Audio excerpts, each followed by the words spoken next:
I sat in Chloe Sterling's penthouse office, a chill seeping into my bones despite the luxurious leather couch. Outside the enormous floor-to-ceiling windows, the city skyline churned like a sea of clouds. Inside, the air conditioning was cranked, and the space was filled with an expensive, aloof perfume. Chloe pushed a document across the polished desk toward me. Her voice was devoid of warmth, like she was reading a dry business report that had nothing to do with her. Sign it. The mansion in West Side, the spiker in the garage, and $50 million in cash. They're all yours. My gaze peeled away from the gilded letters spelling divorce settlement on the document and landed on Chloe's immaculate face. 3 years, and her face was just as I'd first seen it. Exquisite cold, like a flawless piece of polished ice. Impossible to warm up. 3 years of an agreement-based marriage. I played the perfect trophy husband. To the outside world, I was the enigmatic spouse of Sterling Enterprises CEO appearing out of nowhere. Internally, I was a roommate in her mansion, not even allowed to touch the master bedroom door. Every day, I'd wake up on time, prepare her warm lemon water at the perfect temperature, watch her leave, then face the empty, cold house alone. I'd attend endless, boring corporate galas, fending off countless predatory suitors for her, then wait quietly in a corner for her to finish her queen-like networking before driving her home. I thought I could melt that iceberg. Now, it was clear I was wrong. Icebergs don't melt. I was tired. So tired. Instead of reaching for the expensive pen, I leaned back into the soft leather couch, finding a more comfortable position. Not enough, I said softly. Chloe's delicate brows furrowed almost imperceptibly. It was the first emotion I'd seen her display today that wasn't pure ice. In her eyes, I'd always been compliant, discreet, never asking for too much. What do you want? $1 billion. I held up a single finger, my tone as calm as if I were haggling for a pound of apples at the market. Give me $1 billion, and I'll sign immediately. I'll vanish without a trace. I guarantee you'll never see me or hear from me or the Sterling family again. The air instantly solidified. Chloe's assistant, Beth, standing behind her, gaped, almost wondering if she'd misheard. $1 billion? How dare I ask for that? For 3 years, I'd eaten their food, used their resources. Now, on the way out, I was making an outrageous demand. Chloe's eyes finally changed. For the first time, those deep, unreadable pools held a sharp, scrutinizing gaze. She stared at me, as if trying to discern something from my overly handsome, yet perpetually lazy face. Was I trying to express dissatisfaction this way? Or was this a final attempt to extort a lump sum from my lost youth over the past 3 years? I met her gaze without flinching. My eyes were clear and frank, devoid of greed or anger. There was only the weariness of profound relief. Chloe, let's do some accounting. I continued, my voice still even. For 3 years, how many times did I shield you from internal family pressure for arranged marriages? How many public occasions did I play the role of a convenient background so you could focus on business? How many clingy suitors did I handle for you? Take Preston Hayes from the Hayes Group, for example. If I hadn't accidentally gotten him so trashed he ended up in the ER, he'd probably still be harassing you, right?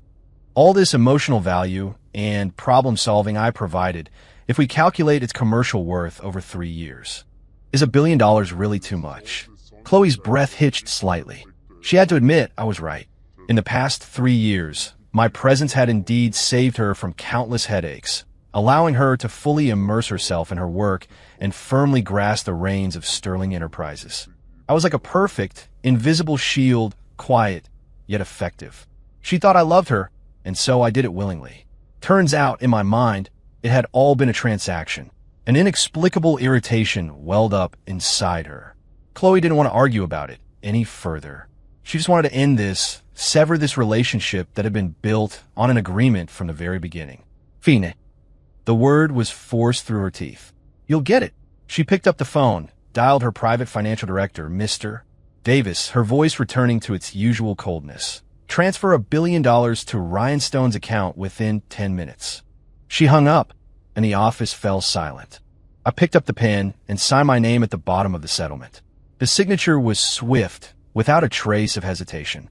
My phone vibrated. A bank transfer notification popped up.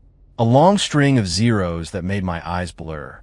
I stood up, pushed the signed agreement back across the desk, and offered her the most genuine smile I'd worn in 3 years. It's been a pleasure doing business with you, Chloe. I wish you all the best. With that, I turned and walked out, my steps light without looking back. The moment the door closed, Chloe looked at the agreement. Her heart inexplicably tightened, and a hollow feeling instantly swept through her. She reached for the water glass on her desk, wanting a drink, only to find her hand trembling slightly. Why? It shouldn't be like this. She'd gotten rid of a burden. She should feel relieved. But why did it feel like a piece had been carved out her chest? Leaving the Sterling Enterprises tower, I stood on the bustling street, taking a deep breath of exhaust-fumed air. Freedom. I pulled out my phone, looking at the astronomical sum, and my smile grew wider. I didn't go to the West Side mansion, nor did I get into the spiker I'd never once touched. I hailed a cab and headed straight for a place I'd had my eye on for a while. The older downtown district. No skyscrapers here, just weathered apartment buildings and winding alleyways steeped in history. In a dusty real estate office, I paid cash, far below market value, for a 6-story building with a small courtyard. The building was old, but the structure was solid. The ground floor had 2 storefronts, and floors 2 to 6 housed over a dozen apartments of varying sizes, most of them empty. The real estate agent, seeing a young man pay cash without batting an eye, grinned from ear to ear. Kid, you got an eye for opportunity. This building's a bit old, but rent it out, and you'll be living easy every month. I nodded, satisfied. This was my dream life. To be an ordinary landlord, wearing flip-flops, collecting rent from door to door, then chilling on a rocking chair in the courtyard, sipping tea, playing games. No corporate galas, no fake networking, no ice queen I could never melt. The greatest wisdom in life, I thought, was knowing when to stop struggling and just lie flat. I spent a day hiring people to clean the entire building, then scoured secondhand stores for cheap, practical furniture, setting up the largest room on the 6th floor as my new home. That evening, I lay back in my creaky rocking chair, gazing at the old oak tree in the courtyard, sipping a cheap beer. I felt like I'd reached the pinnacle of existence. Ryan, you really moved here. I looked up. A girl in a white dress, wearing black-rimmed glasses and clutching a thick quantum physics textbook, stood there, her face a mask of disbelief. Sarah Chun, my childhood friend, the super brain from the next alley over, currently pursuing her Ph.D. in theoretical physics. Hey, Sarah, neighbors now. Go easy on me. I waved lazily. Sarah hurried in, pushing up her glasses. Her eyes, behind the lenses, gleamed with both intelligence and confusion. She surveyed the rundown building, then glanced at my outfit, which probably cost less than $100, and fell into deep thought. Ryan, did you and Chloe, that woman, break up? Sarah asked cautiously. Yep, peaceful split, I yawned. Sarah's brow furrowed tighter. She didn't buy it. Based on her analysis of a strong businesswoman like Chloe, a peaceful split was almost impossible. Plus, why would I be so down and out that I'd live in a place like this? Her brain began to whir, various models and data flashing through her mind. The Sterling family is powerful. Ryan must have been forced out with nothing. He didn't choose to disappear, but to hide in this inconspicuous part of the older downtown district. This is great reclusion in the city.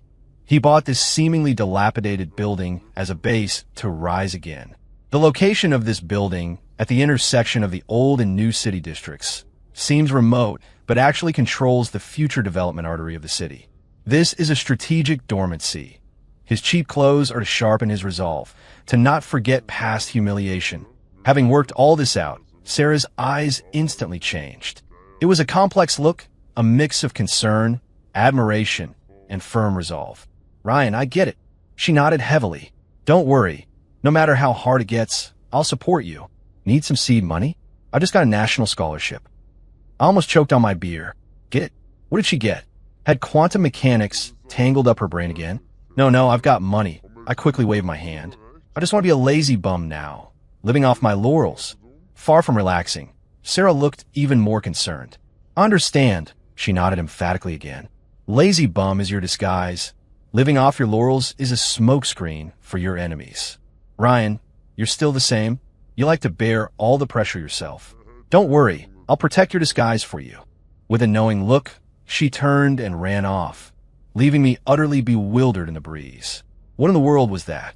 I shook my head, deciding to ignore the overly imaginative genius, and went back to enjoying my chilled-out life. However, I didn't know it yet, but the trouble had just begun. The next morning, I was woken by a furious banging on the door. Sporting bedhead and wearing my boxers, I groggily opened the courtyard gate. Standing, there was a young man dressed in designer clothes, hair slicked back, a smug look on his face. "Blake Sterling, Chloe's younger brother. Ryan, you useless piece of trash. How dare you extort $1 billion from my sister?" Blake roared, seeing my disheveled state. "You deserve it. I'm telling you, cough up the money immediately and get out of this city, or you'll regret it." My brow furrowed. Interrupting my sleep was an unforgivable sin. "Spit it out or beat it. Don't bark at my door," I said, not bothering to argue, turning to close the door. Blake slammed his hand against the door, his face flushed. "You dare curse at me? You, a parasite kicked out by our family. What right do you have?" His voice cut off abruptly, because I grabbed a broom from behind the door. It was just an ordinary bamboo broom, but in my hands, it exuded an inexplicable deterrence. "I'll count to 3, I said softly, but with an undeniable chill. 1. Blake's heart quailed under my gaze. He remembered 3 years ago when I first came to the Sterling house, looking just as lazy. He'd look down on me then, 2, bringing a few bodyguards to put me in my place, only for me to effortlessly use some bizarre moves to send the big guy sprawling, leaving him to faceplant in the process. From then on, I'd been a psychological trauma for him. 2. My voice continued. Blake's legs went weak. He knew I wasn't kidding. This guy usually looked like a half-asleep cat, but when truly provoked, he was scarier than a tiger. You just wait." Leaving a threat hanging in the air, Blake stumbled backward several steps, practically fleeing in a panic. I yawned, tossed the broom back behind the door, closed it, and headed back for another nap. I didn't notice the bright eyes watching everything from behind the second-floor window. At noon, I was lured awake by the smell of food. I stepped out of my room to find a small table in the hallway laden with 3 dishes and a soup, steaming hot.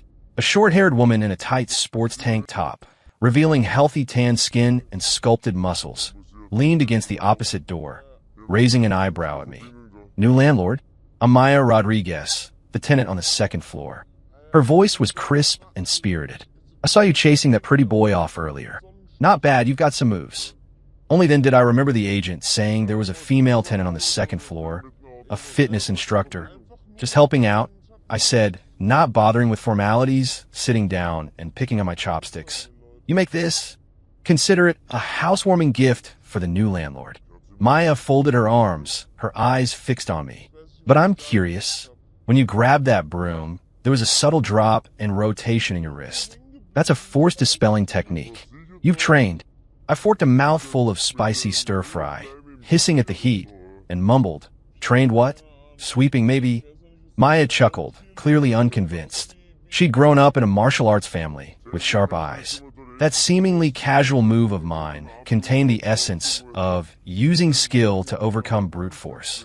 And my calm demeanor and steady gaze in the face of Blake's provocation, that wasn't something an ordinary person possessed.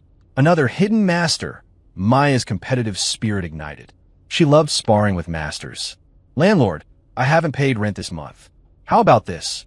Let's spar. If you win, next month's rent is double. If I win, you give me a month free. Deal." My mouth was full of food, and I shook my head vigorously. "Are you kidding? Fighting is exhausting, and I could get hurt. Wouldn't it be better to get more sleep with that energy?" No fighting, I mumbled. Eating, watching me devour my food. Maya's fighting spirit intensified. In her eyes, my ravenous eating wasn't hunger, but a blatant disregard for her as a challenger. I simply disdained to act. "Good. The more he resists, the more I'll force his hand," Maya silently vowed. Over the next few days, my chill life was utterly disrupted.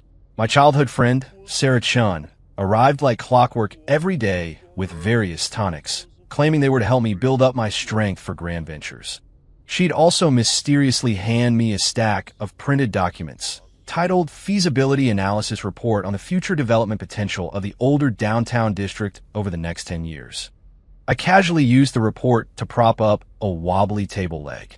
My tenant, Maya Rodriguez, transformed into a challenge fiend. If I was sunbathing, she'd practice her martial arts nearby, her movements strong and fluid. If I was watering plants, she'd perform an inverted split, her flexibility astounding. If I went out for groceries, she'd trail behind me, occasionally launching a sneak attack, only for me to instinctively turn, step aside, and evade her with various strange postures. I was fed up. My evasive moves were purely the instinctive reactions I developed over 3 years of avoiding overly enthusiastic socialites at corporate parties. But in Maya's eyes, these were the pinnacle of returning to simplicity grandmaster footwork. Her gaze toward me had shifted from master to grandmaster. One evening, I finally couldn't take it anymore and decided to escape for some peace. I strolled to a nearby riverfront park, found a bench, and finally felt the world quiet down. However, not long after I lay down, a suppressed sob reached me from behind a nearby tree. I hated trouble and initially planned to pretend I hadn't heard anything, but the intermittent, kitten-like whimpers were truly annoying. I sighed, got up, and walked over. Behind the tree, a girl, completely covered by a hat and mask, crouched on the ground, her shoulders shaking with sobs. "Hey, what are you crying about in the middle of the night?" I asked. The girl jumped, abruptly lifting her head, revealing a pair of panicked eyes, tears still clinging to her lashes. "You, who are you?" "Live nearby." I pointed at myself. "If you keep crying, the patrol guard will be here." The girl seemed startled and quickly covered her mouth, daring not to make another sound. Seeing her pitiful state, a bit of compassion stirred in me. I pulled a pack of tissues from my pocket and offered them. "Wipe your eyes." She hesitated, then took them. Just then, a commotion of footsteps and shouts echoed in the distance. "Over there! Quick, chase her!" The girl's body stiffened, her eyes wide with fear. She instinctively clutched my sleeve. "Please, help me. Don't let them find me." Before I could react, the girl nimbly hid behind me. Several men carrying long guns and short cannons, cameras with telephoto lenses, rushed over. They paused when they saw me. "Hey buddy, did you see a girl in a hat run by?" the lead paparazzi asked. I glanced back. The girl was desperately shaking her head at me, her eyes pleading. I sighed. "Trouble." I pointed to another exit of the park. She ran that way. The paparazzi didn't doubt me, thanked me, and scurried off in that direction. Only after they were far away did the girl breathe a sigh of relief, stepping out from behind me and removing her mask and hat. A face of exquisite beauty, frequently seen on entertainment headlines and billboards, appeared before me. Ashley Lane, the A-list celebrity. I paused. Of course, I recognized that face. Chloe occasionally had her on the cover of financial magazines.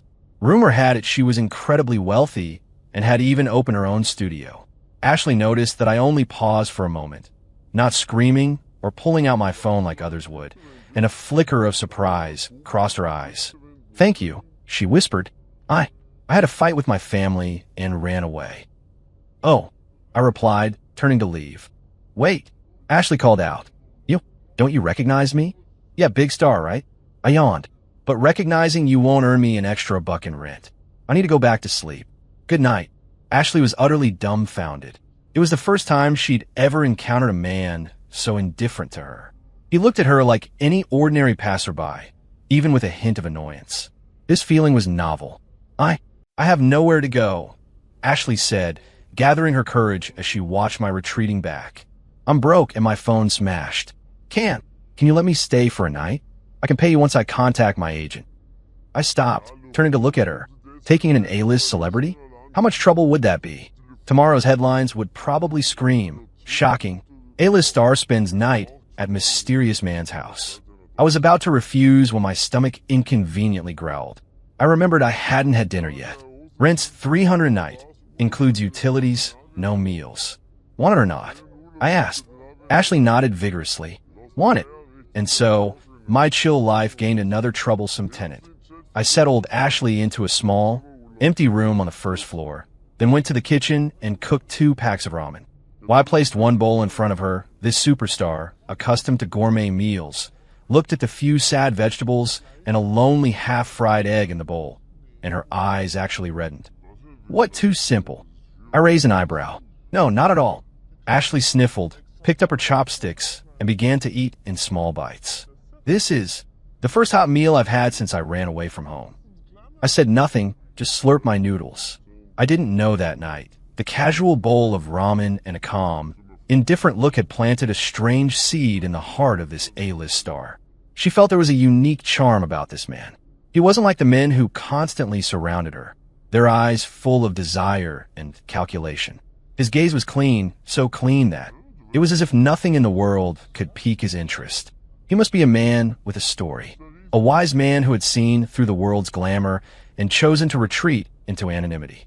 Meanwhile, in Chloe Sterling's Sterling Enterprises CEO office, Chloe looked at the report her assistant handed her, her face growing darker and darker. You're saying Ryan used that $1 billion to buy a rundown building in the older downtown district? Yes, Ms. Sterling. And, according to our investigation, Mr. Blake went to see him today and seemed to have returned with his tail between his legs, the assistant replied, cautiously. Chloe's fingertips tapped lightly on the desk. She didn't understand. What exactly was Ryan trying to do? With his abilities, $1 billion could make significant waves in either the financial market or industrial investment. Yet he chose the most incomprehensible path, becoming a landlord of a broken-down building. It didn't make sense. Unless a thought flashed through her mind. The older downtown district. She immediately opened her computer and pulled up the city's latest development plan. When she saw a red subway line plan cutting right through that old district and a crucial plan station less than 300 yards from my building, her breath caught. This plan had only been finalized 3 days ago and was still highly confidential. How could he have known? Had he seen through all of this long ago? He wasn't gambling. He was planning. He used $1 billion to buy a prime location whose value would multiply by at least 10, even dozens of times in the future. What a masterstroke. What an ingenious scheme. Chloe's mind was in turmoil. She had always thought I was smart, discerning, but not overly ambitious. Now it seemed she was terribly wrong. It wasn't that I lacked ambition. My ambition was so vast, she had never seen through it. For these 3 years, I hadn't been playing the trophy husband. I'd been lying in wait, observing, waiting for a chance to skyrocket. And she, with her own hands, had given me that opportunity. Ms. Sterling, there's one more thing. The assistant's voice was hesitant. Our people saw A-list celebrity Ashley Lane enter Rhinestone's building tonight, and she hasn't come out yet. Smash! The pen in Chloe's hand snapped. An emotion she'd never experienced before, like a volcanic eruption, instantly swept through her. That emotion was called jealousy. My life as a landlord completely devolved into a farce. Sarah Chin's strategic investment analysis reports grew thicker by the day, analyzing everything from the older downtown district's development potential to the potential impact of global macroeconomic trends on my rundown building. Maya Rodriguez's martial arts challenges escalated daily, from barehanded combat to using pots, pans, and anything else as weapons. Several times, she almost demolished the kitchen. Ashley Lane completely settled in. She publicly claimed she was experiencing life and seeking creative inspiration. And every day, wearing her mask, she'd help me clean, buy groceries, water plants, and even tried her hand at cooking. Though her culinary creations were akin to bioweapons, she enjoyed herself immensely. This truly put me through the ringer. Every day, I not only had to guard against Maya's sneak attacks and endure Sarah's intellectual bombardments, but also deal with the countless paparazzi and fans Ashley attracted. My little courtyard entrance became a tourist attraction. Mr. Stone, what is your relationship with Miss Lane? Mr. Stone, rumors say you're a reclusive martial arts grandmaster. Is that true? Mr. Stone, investment firms are analyzing you as the new god of investment. What's your response? I was trapped at the entrance, a pounding headache developing. No relationship. Not a grandmaster. Don't know anything about investing. I tore my hair, almost on the verge of a breakdown. I'm just a lazy bum who wants to live off his laurels. Please, just leave me alone. However, my frantic appearance was, in everyone's eyes, interpreted in an entirely different light. To the reporters, it was the irritated rage of a big shot whose identity had been exposed. To Sarah, it was the helpless frustration after his plan was revealed. To Maya, it was the aloofness and detachment of a grandmaster unwilling to be tainted by the mundane world. To Ashley, it was his gentleness and responsibility, protecting her by not letting her get caught in the storm. In an instant, outlandish titles like Hidden Billionaire, Martial Arts Grandmaster, and Investment God were all heaped upon me. And what triggered all this was a piece of official news. The city government officially announced the older downtown district's redevelopment plan and the subway line map. My rundown building, overnight, transformed from an unwanted brick into a coveted golden goose. Its value multiplied by more than 20 times and was still climbing. The entire city was in an uproar. Everyone believed it was a myth. A man with $1 billion severance package leveraged it into a multi-billion-dollar fortune. Blake's jaw almost dropped to the floor. He no longer dared to bother me. Instead, he started bragging to everyone. See that? That's my ex-brother-in-law. I always knew he wasn't ordinary. At Sterling Enterprises, Chloe watched the news conference replay, speechless for a long time. She had lost, utterly defeated. She thought she had granted me a new path, but she never imagined I had simply used her hand to retrieve the startup capital that was rightfully mine, then soared to a height she now had to look up to. What had these 3 years of marriage even been? A joke. For the first time, she doubted herself. I, in the eye of the storm, was oblivious to all this. I was wearing an eye mask and earplugs, trying to snatch a peaceful nap amidst the encircling of 3 women. Suddenly, the courtyard gate was kicked open with a loud bang. A man reeking of alcohol, with fierce eyes, stormed in with a few thugs. "Ashley Lane, you bitch, get out here," the man roared. It was Chad, Ashley's ex-boyfriend, a rich, spoiled brat, who had been terminated by Ashley's agency a few days ago and harbored a grudge. The faces of the 3 women in the courtyard changed. Ashley's face went pale with fright, and she ducked behind me. Maya instantly stepped forward, adopting a fighting stance. "Want to cause trouble? You'll have to get past my fists." Sarah, meanwhile, swiftly pulled out her phone, dialing 911 while calmly analyzing. 5 opponents. The leader is highly agitated, in an irrational state. Direct conflict risk is extremely high. Optimal solution: stall for time until the police arrive. Chad completely ignored them. His eyes were fixed on Ashley, and on her hand clinging to my sleeve. "Oh, so this is why you broke up with me, for this pretty boy." Jealousy distorted his face. "Today, I'm breaking his legs. Get him."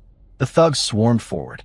Maya let out a battle cry and lunged, instantly engaging one of the thugs. But they outnumbered her, and she quickly found herself on the defensive. Sarah, wielding her thick copy of A Brief History of Time as a weapon, tried to sneak attack, but a thug easily pushed her aside, sending her tumbling to the ground. Seeing a thug's fist about to smash into Sarah's face, I sighed. So much for that nap. I moved. No one saw how I moved. Everyone only saw a blur. The thug rushing at Sarah flew backward as if struck by a speeding truck, crashing against the courtyard wall, sliding down, and passing out.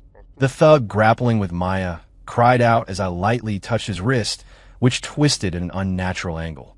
The other 2 thugs didn't even have time to react before I kicked each of them, sending them sprawling and groaning on the ground, unable to get up. The entire process took less than 3 seconds. The courtyard fell utterly silent. Maya's mouth hung open in an O shape. Her proudly honed combat skills were like child's play compared to me. It wasn't skill. It was pure, overwhelming power and speed.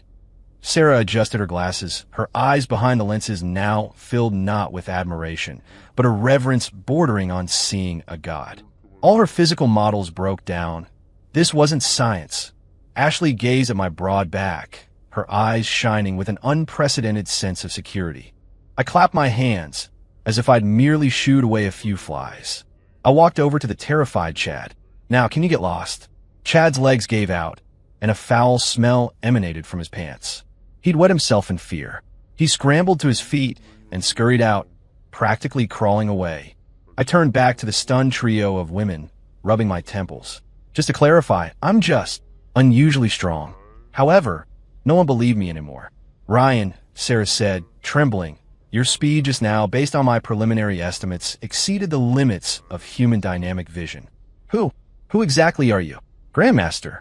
Maya's eyes gleamed, and she gave a standard martial arts bow. Please accept me as your disciple. Ryan.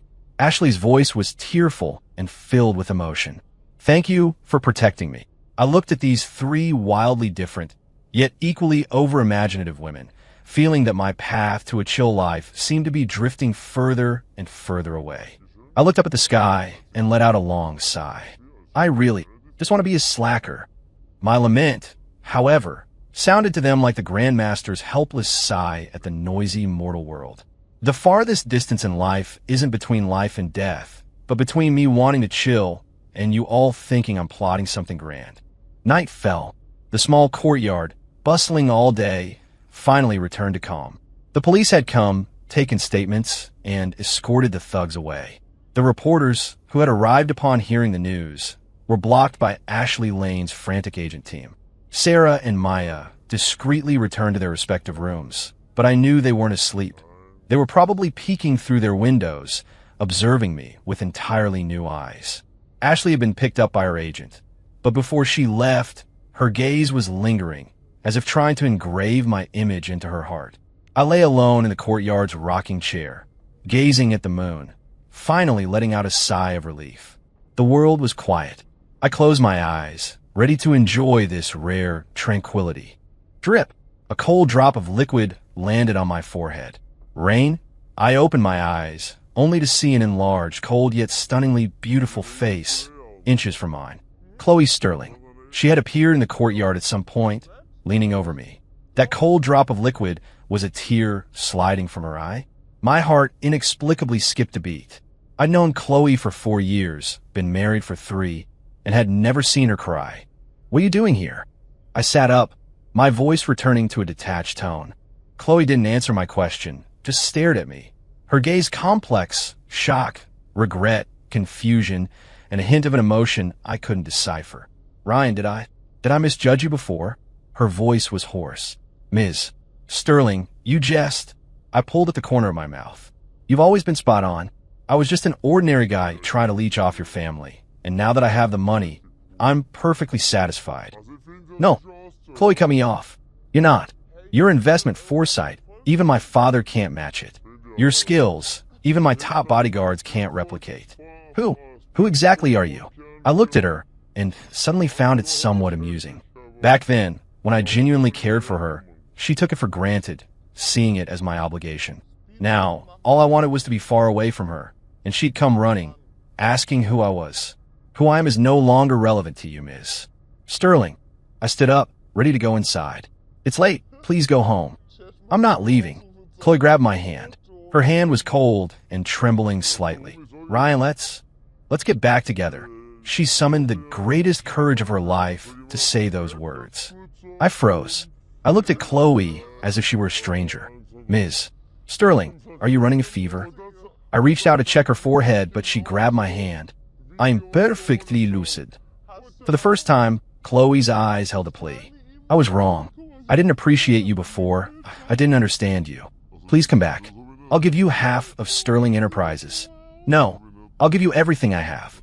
I just want you to make me lemon water every morning and wait for me outside when I'm in meetings like you used to. As she spoke, her voice caught in her throat. I fell silent. I looked at this woman, once so high and mighty, now humbly pleading before me. I felt no vengeful satisfaction, only a sense of bewilderment. If only you had known then. Why now? I gently pulled my hand free from hers. Chloe, we can't go back, I said calmly. I'm not the same Ryan anymore. Now, I just want to be a landlord. Chloe swayed. Her face instantly drained of all color. She watched my retreating back, a decisive figure, just as he had been in the office that day. Ryan, she suddenly remembered something, pulled a document from her bag, her voice urgent, filled with a last glimmer of hope. Look at this. Look at this before you decide. I stopped, turned, and took the document. It was a divorce settlement, identical to the one I'd signed, except the space for Chloe's signature was blank. What does this mean? I frowned. A hint of cunning, a triumphant glimmer, appeared on Chloe's face, like a negotiator who had finally caught their opponent in a loophole. The one we signed? I never submitted it to the Civil Affairs Department. So, Ryan. She articulated each word slowly, her voice soft, yet it exploded in my ears like thunder. Legally speaking, we never actually divorced. The courtyard gate creaked open. Sarah Chun, wearing pink rabbit pajamas and rubbing her eyes, walked out, holding a tablet displaying streams of dense data. Ryan, I just modeled and analyzed the sound wave and heart rate fluctuations and detected a strong emotional clash in the courtyard. According to my calculations, your probability of rejecting her is 73.4%, but considering sunk costs and path dependency, your ultimate probability of compromising is... She didn't finish her sentence. The second-floor window was abruptly flung open. Maya Rodriguez, in her tight sports tank top, poked her head out, her eyes as sharp as an eagle's. Don't listen to her crazy calculations.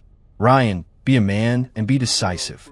What do you need a woman who wants to come back whenever she feels like it for? If you dare get back together with her, I'll never pay rent again. Just then, a black SUV screeched to a halt at the alley entrance. The car door flew open, and Ashley Lane, who had just been picked up not long ago, still in her elaborate stage costume, and without even having removed her makeup, rushed into the courtyard, her gown swirling, followed by a frantic retinue of assistants and bodyguards. Ryan, she burst into the courtyard, gasping for breath, tears in her eyes. My fans told me she came to see you. Don't believe her. She's only interested in your value. I'm the one who truly loves you. I'm willing to quit Hollywood for you and stay here forever and cook you ramen. In an instant, the small courtyard became a scene where four wildly different, yet equally stunning women surrounded me. Chloe Sterling, wielding the legal weapon of an undivorced status, her eyes full of certainty. Sarah Chun, armed with big data analysis, attempting to offer the optimal solution. Maya Rodriguez, holding rent hostage, her stance clear. Ashley Lane, performing a heartfelt declaration of retirement for love. I looked at this scene, which was nothing short of a chaotic showdown, then up at the moon, feeling my temples throb. I took a deep breath and slowly opened my mouth. Can you guys just talk amongst yourselves first about who's making me a late-night snack? I am hungry.